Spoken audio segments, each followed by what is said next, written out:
नमस्ते। ऑनलाइन हिंदी शिक्षण के आभासी मंच पर आप सभी का पुनः स्वागत है। अभिव्यक्ति और माध्यम पाठ 4 पत्रकारीय लेखन के विभिन्न रूप और लेखन प्रक्रिया भाग 3। इसके अंतर्गत हम आज उस सामग्री पर विचार विमर्श करेंगे जो समाचार पत्रों के अंतर्गत समाचार पत्र के अलावा छपती है।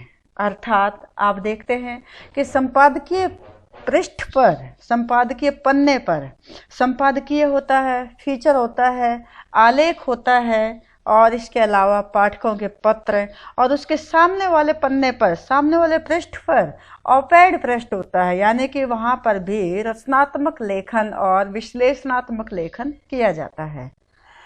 इसके अंतर्गत सबसे पहले नाम आता है विशेष रिपोर्ट का। विशेष रिपोर्ट क्या होती है? अब सामान्य समाचार भी पढ़ते हैं, लेकिन सामान्य समाचार और रिपोर्ट में क्या अंतर होता है?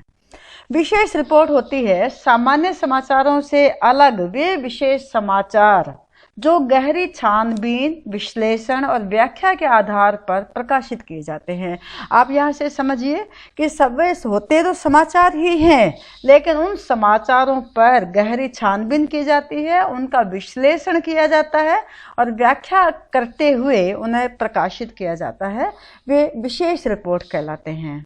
अब ये विशेष रिपोर्ट कितने प्रकार की होती हैं? खोजी रिपोर्ट, इन डेप्थ रिपोर्ट, विश्लेषणात्मक रिपोर्ट और विवरणात्मक रिपोर्ट। नंबर 1, खोजी रिपोर्ट। खोजी रिपोर्ट यानी कि खोज करके निकाले गई, यानी जो आपके सामने उपलब्ध नहीं थी, जो पहले सार्वजनिक नहीं थी, जिन्हें दबा दिया गया था, ऐसी रिपोर्ट। तो खोजी रिपोर्ट में जो रिपोर्टर होता है, जो पत्रकार होता है, वो मौलिक शोध करता है, छानबीन करता है और उसके जरिए ऐसी सूचनाएं और ऐसे तथ्य सामने लेकर आता है जो पहले आपके सामने उपलब्ध नहीं थे, और उनको वह उन्हीं तथ्यों को उपलब्ध कराता है और एक तरह से उनकी गहरी छानबीन करते हुए उन तथ्यों को सार्वजनिक करता है, यानी जो छिपा दिए गए थे वो तथ्य वो बाहर निकाल कर लाता है। इन डेप्थ रिपोर्ट, जो सार्वजनिक रूप में उपलब्ध तथ्य हैं, जो हमारे पास, सभी के पास वो तथ्य उपलब्ध हैं, उन्हीं तथ्यों पर, उन्हीं सूचनाओं और आंकड़ों पर पत्रकार द्वारा गहरी छानबीन की जाती है और उसमें जो पक्ष उभर कर नहीं आता है, उन पक्षों को, उन पहलुओं को पाठकों के सामने लाया जाता है। नंबर 3 है विश्लेषणात्मक रिपोर्ट। इसमें किसी घटना या समस्या से जुड़े हुए उन तथ्यों का विश्लेषण और सूक्ष्मता के साथ व्याख्या की जाती है और उन तथ्यों की जो जिनके ऊपर व्याख्या होती है, विश्लेषण होता है और उनके आधार पर उसका व्याख्यात्मक रिपोर्ट पेश की जाती है। और यह रिपोर्ट इतनी लंबी होती है, इतनी लंबी चौड़ी होती है और विस्तृत होती है कि उससे प्रकाशित होने में किस्तों का सहारा लेना पड़ता है, अर्थात समाचार पत्र के अनेक अंकों में उसे दिया जाता है और तब वह पूर्णता की ओर आती है। यानी कि घटना से जुड़े हुए जो तथ्य होते हैं, जो आंकड़े होते हैं, उनका विश्लेषण और व्याख्या की जाती है बारीकी के साथ, सूक्ष्मता के साथ है, और उससे विस्तृत आकार में पेश किया जाता है और इस विस्तृत आकार होने के कारण ही वह कई किस्तों में प्रकाशित हो पाती है। फिर है विवरणात्मक रिपोर्ट। यहाँ पर आप समझ ही चुके हैं, विवरणात्मक यानी कि विवरण के साथ, विस्तार के साथ, बारीकी के साथ है। इसमें जो भी घटना होती है या कोई समस्या होती है उसको विस्तार पूर्वक पेश किया जाता है। तो ये थी विशेष रिपोर्ट, जिसके 4 भाग थे और उनके आधार पर कौन से जो समाचार हैं वे खोजी रिपोर्ट बन पाते हैं या इन डेप्थ रिपोर्ट बन पाते हैं, विश्लेषणात्मक है, विवरणात्मक है।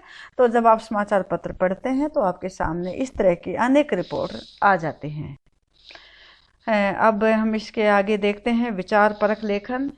विचार परक लेखन में आप समाचार पत्र पढ़ेंगे तो वहाँ पर पाएंगे कि समाचार के अलावा भी और फीचर के अतिरिक्त भी अनेक लेख होते हैं, संपादकीय होते हैं, टिप्पणियाँ होती हैं और ऐसे स्तंभ होते हैं जो कि लगातार समाचार पत्र में छपते चले जाते हैं।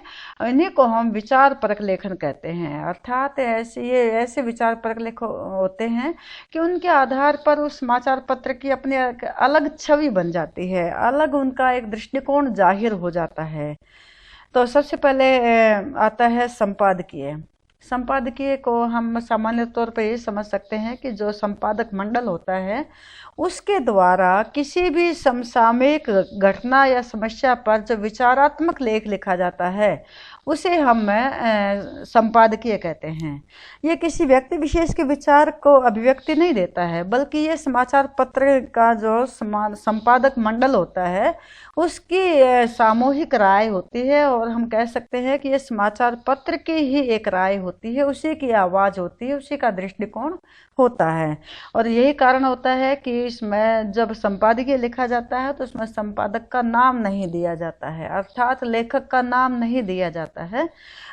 तो हम कह सकते हैं कि संपादकीय उससे समाचार पत्र की राय या आवाज़ बन करके उभरता है। फिर है स्तंभ लेखन। ये संपादकीय में एक और चीज़ है कि ये संपादकीय अखबार के जो पन्ने होते हैं उनके आधार पर होता है, यानी कि कहीं पर एक संपादकीय छपता है और जिस समाचार पत्र के पन्ने ज़्यादा होते हैं यानी कि आकार बड़ा होता है तो उसके 2 संपादकीय या 3 संपादकीय तक भी छप सकते हैं। फिर है स्तंभ लेखन।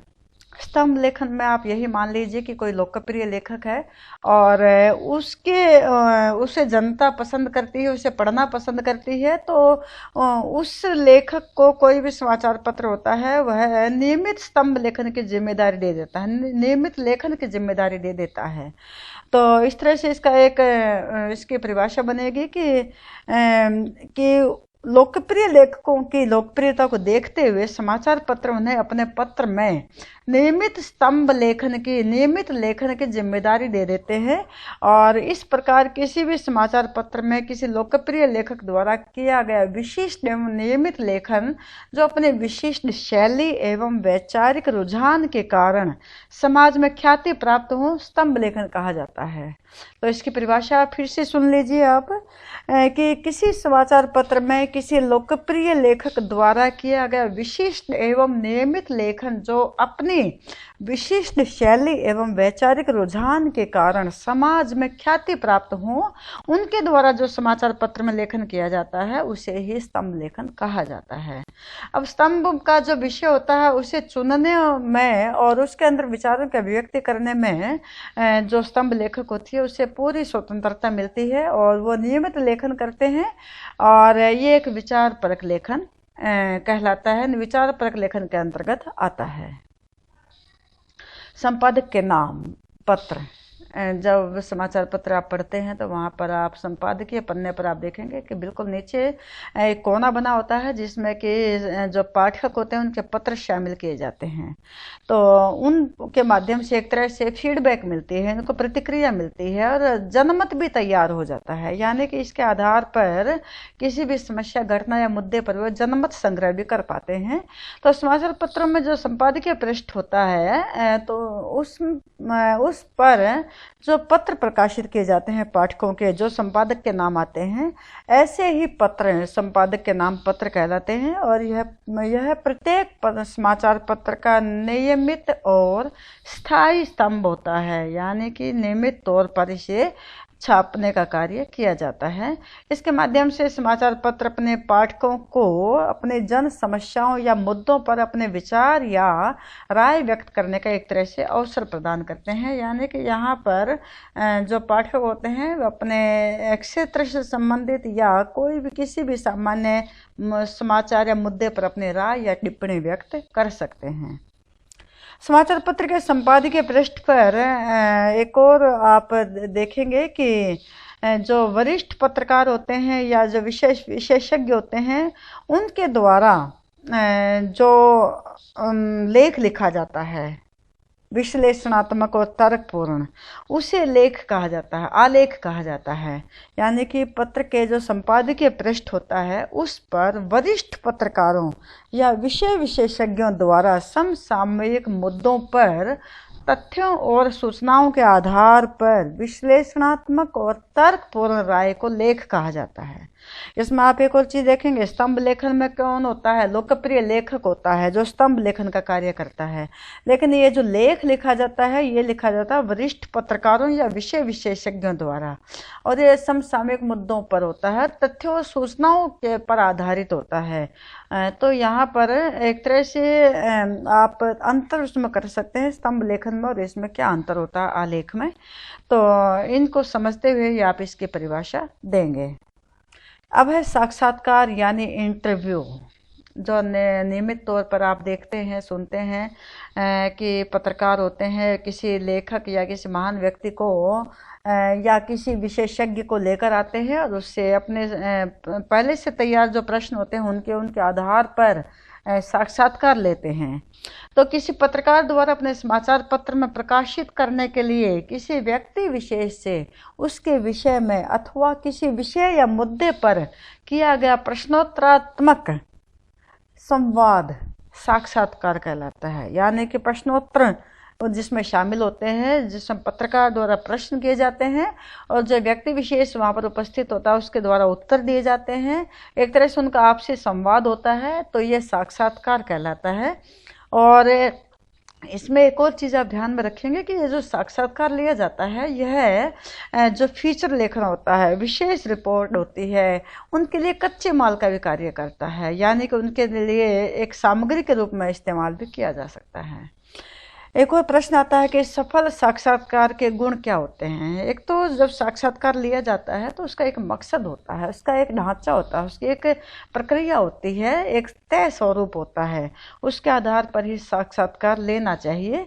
और दूसरा होता है कि जब पत्रकार साक्षात्कार ले रहा है उसमें संवेदनशीलता भी होनी चाहिए, कूटनीति भी होनी चाहिए, यानी कि अपने प्रश्न के उत्तर निकलवाने का एक उसके अंदर तरीका भी होना चाहिए, धैर्य भी होना चाहिए, यानी कि उसे जल्दबाजी न करते हुए उनके उत्तरों के माध्यम से ही अपने प्रश्नों के अन्य जो उत्तर हैं वो निकलवाने का कार्य करना चाहिए। और साहस भी होना चाहिए, यानी कि उससे बिना डरे सवाल करने की योग्यता भी उसके अंदर होनी चाहिए।